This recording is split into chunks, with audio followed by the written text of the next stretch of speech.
Then, so I'm thinking, Jesus is coming back soon.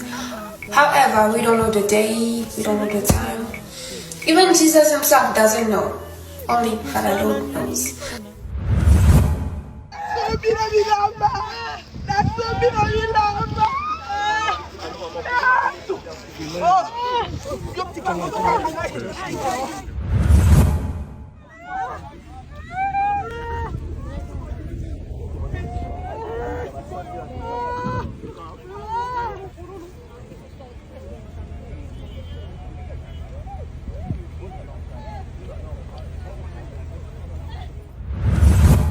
Aujourd'hui matin, 8 octobre 2024, une centaine de personnes, dont les étudiants et proches, ont organisé une descente sur les lieux de sa disparition.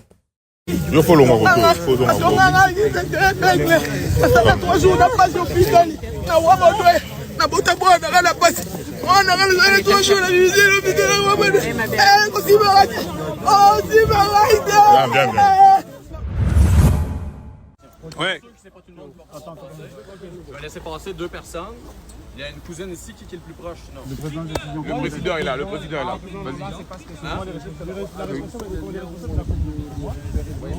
C'est là où nous sommes. Non, c'est ça, je vous dis. Là, après, vous bloquez l'espace sur l'école d'urgence. Non, c'est vous.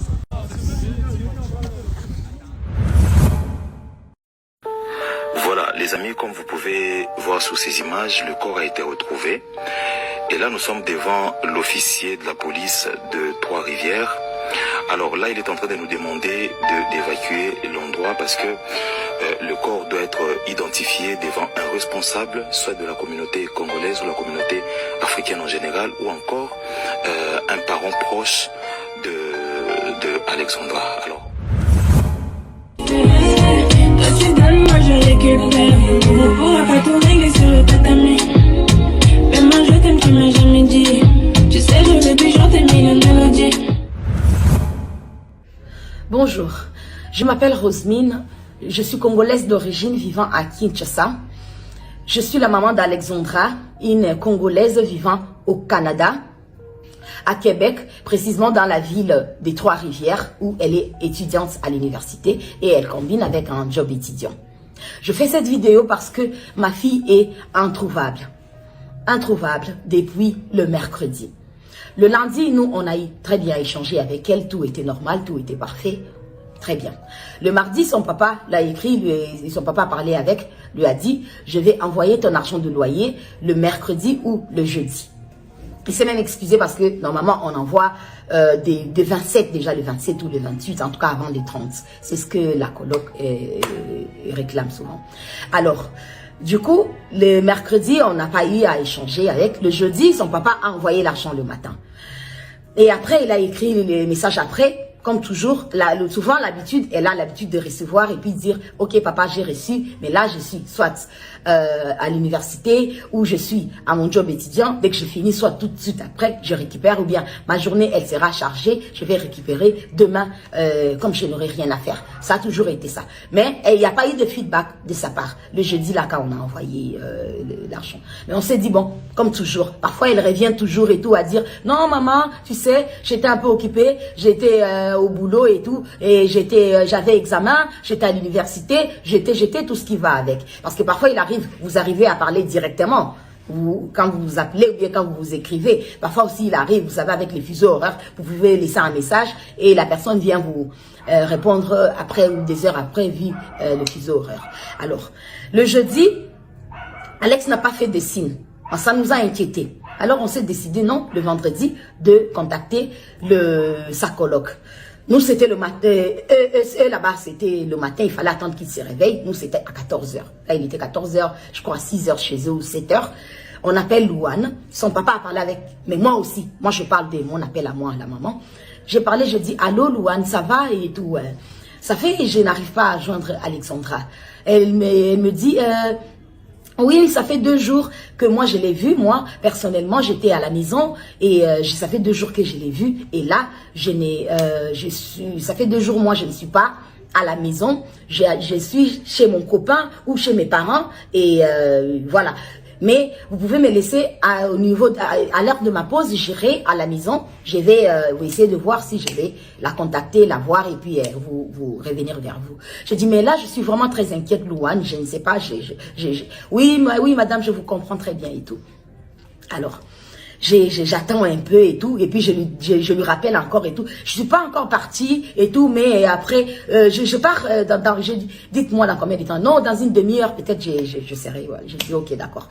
Après, tout de suite, après, quand c'est raccroche, elle m'envoie un SMS, parce qu'avec avec Louane, je ne parle pas sur WhatsApp. C'est juste l'appel normal.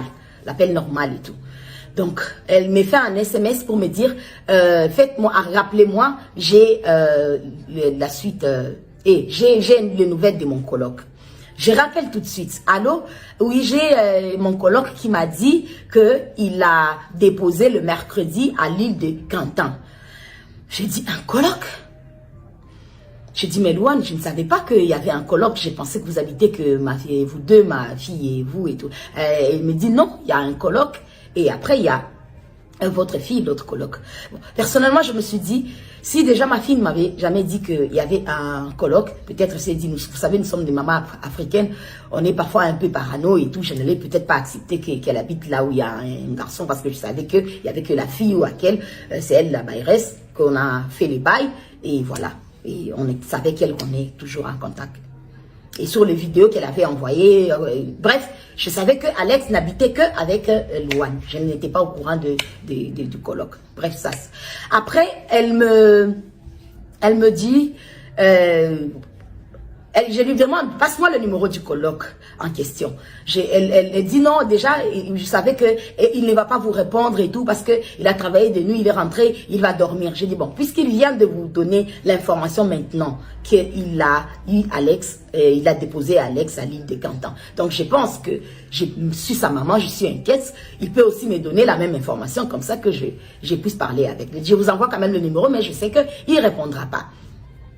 Elle envoie le numéro, j'appelle, il décroche pas. Et puis après, finalement, il décroche quelques temps après et j'attends la voix de Louane à côté. Donc j'ai compris que Louane, elle avait pris justement sa pause en question pour aller à la maison pour vérifier comme elle m'avait dit.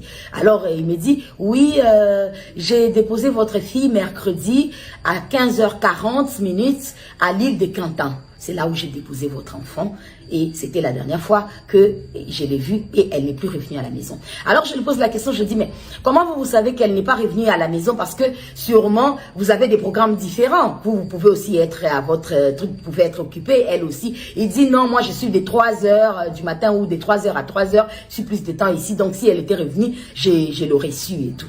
Donc, elle n'est pas revenue depuis le jour où je l'ai déposée à l'île de Cantan.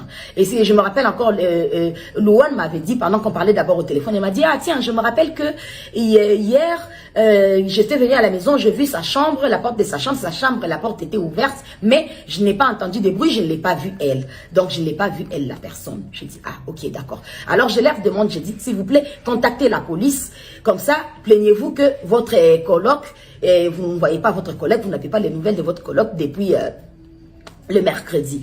Alors ils me disent non, on ne peut pas appeler la police parce que la police ne prendra pas en considération les amis que le parent. Donc ça sera mieux vous-même appeler la police et tout et tout. J'ai dit non, mais je préférerais que vous appeliez la police. Maintenant qu'on était en train de parler, ils m'ont envoyé, ils m'ont texté un SMS le numéro de la police. J'ai dit mais j'aurais quand même aimé que vous aussi vous appelez la police et après comment je vais appeler la police? Vous dites à la police que sa maman aussi s'est plaint auprès de nous et c'est comme ça que on vous appelle pour savoir comment est-ce que, voilà,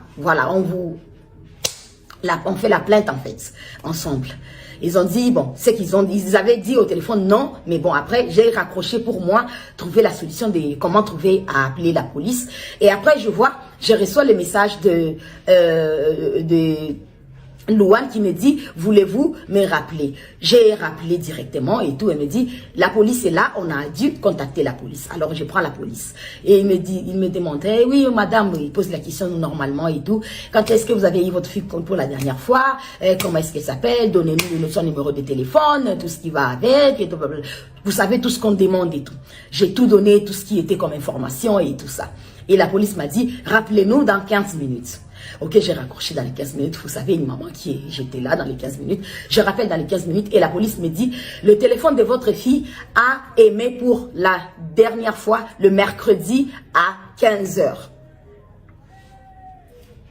Alors, je dis, depuis le mercredi à 15 h, oui, depuis le mercredi à 15 h que ça a cessé d'émettre. Mais depuis tous ces temps-là, elle recevait en fait son SMS, ça faisait toujours des traits,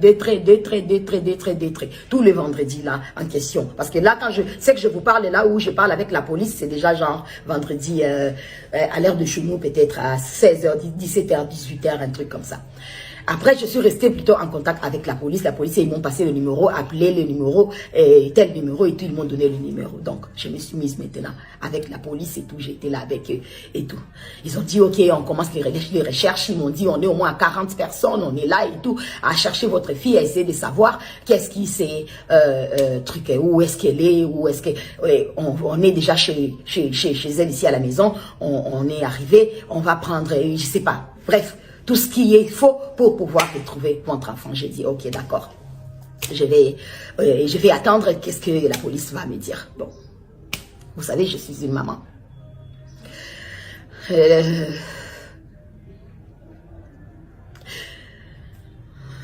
J'ai envoyé ma fille au Canada pour aller étudier parce que le Canada, c'est un très beau pays, un très bon pays qui offre des choses tellement meilleures, qui offre la sécurité déjà premièrement. Et c'est par là que j'ai voulu que ma fille aille là-bas. C'est mon seul et unique enfant. C'est le seul enfant que j'ai eu. C'est le seul enfant que j'ai accouché. C'est la fille que j'ai eue à mes 16-17 ans, quand j'étais petite. Et j'ai souffert de ma vie. Et j'ai souffert. Et j'ai dit que ce que j'ai vécu, ma fille n'allait pas le vivre. Il fallait que je me batte pour pouvoir offrir une vie meilleure à ma fille. Alors, c'est pourquoi j'ai envoyé ma fille au Canada pour aller étudier. Je suis une mère à ce moment, tellement triste. Mais Alex, je m'arrêtais de dire, ma fille, reste forte. Je n'arrêterai pas de te chercher jusqu'à ce que je te retrouverai, mon enfant, mon bébé. On a un slogan, ma fille et moi. Alex et maman contre le monde entier. Et je lui dis toujours, si quelque chose t'arrive, qu'est-ce qui m'arrivera à moi? Elle répond, tu vas mourir. Oui, Alexandra, je vais mourir. Hein. Je vais mourir, hein, mon bébé. Parce que j'ai passé dans les messages, comme je vous dis, les téléphones, les WhatsApp de ma fille, a continué à passer tous ces vendredis-là, depuis là toute la journée, jusqu'à le dernier message à 1h05 la nuit de vendredi à samedi, que plus rien, un trait, comme si elle était sur Internet et puis on a coupé Internet, ou soit le téléphone est tombé l'obat, parce que déjà, l'appel déjà normal ne passait plus. Et la police aussi avait déjà vu que le téléphone avait cessé d'émettre depuis le mercredi. Donc, déjà, vous voyez la panique. Et déjà, on était encore dans l'espoir à voir comment est-ce qu'elle répondait, comment est-ce qu'elle recevait sur les SMS et tout. Mais ce que j'ai trouvé bizarre, c'est que connaissant ma fille, parce que c'est mon bébé, c'est ma princesse, c'est mon enfant, tout ce que j'ai eu, ou tout ce que j'ai fait, ou tout ce que j'ai été dans mon passé, où je ne sais pas ce que je peux dire comme adolescente, comme je ne sais pas quoi, j'ai dit, ma fille ne vivra pas la souffrance que moi j'ai vécue. Ma fille ne vivra pas tout ce qui est noir, tout ce qui est quoi que ce soit. Et c'est une fille que j'ai élevée dignement. Pour ceux qui connaissent Alex, c'est pas qu'elle est antisociale, mais c'est quelqu'un qui est tellement réticente, qui est tellement polie, qui aime tellement les gens, et qui est serviable, qui est bienveillante, qui aime Dieu, qui prie beaucoup.